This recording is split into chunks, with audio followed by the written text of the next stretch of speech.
I'm going to read a short passage from one of my 2 science fiction comedies. Now, this one was just basically circulated, and it's much more broad and much more har har snort snort, you know, milk coming out of my nose kind of humor.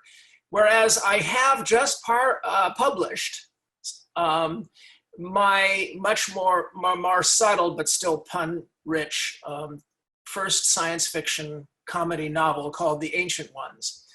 And Daria and Gadi will make sure that there's a link underneath because it's interesting. The Amazon reviews are all 5s and 2s. So, and that's the way it is with humor. You know, either you really enjoy it and don't drink milk while you're reading it, or you just hate the lame humor and want me to die. So that speaks well of it. All right, I'm going to read to you a short section from Gorilla My Dreams, which is a spin-off from the Uplift series that is, shall we say, well, you can tell what kind of humor it is. Fierce convulsions rip through space, sending colorful incandescent. This is a space battle, by the way. This is a space battle to beat all space battles. There will be no space battles that will contend with this one. Fierce convulsions rip through space, sending colorful incandescent explosions spiraling impressively through vast reaches of highly stressed interstellar vacuum. Ships blew apart actinically, blinding any spectators foolish enough to be watching too closely. Antimatter space mines lurked in ambush, awaiting unsuspecting star cruisers, then detonating furiously with lots of malice. Psi bombs blasted waves of mind-bending sub-energy, causing their victims to go mad, endlessly humming show tunes they didn't even like. Combat surged and fluxed awe-inspiringly from long range to intimate proximity.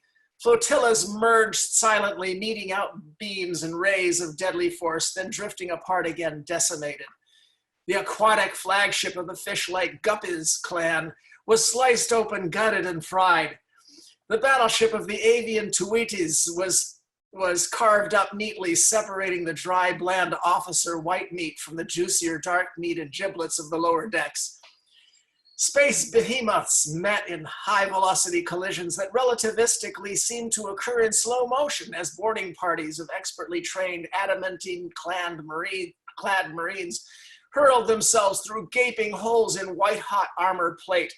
During one vicious 4-way melee, combat became a massive jumble, hand-to-hand, claw-to-fin, feather-to-nostril, where half of the casualties were self-inflicted by warriors no longer able to tell their own body parts from anybody else's.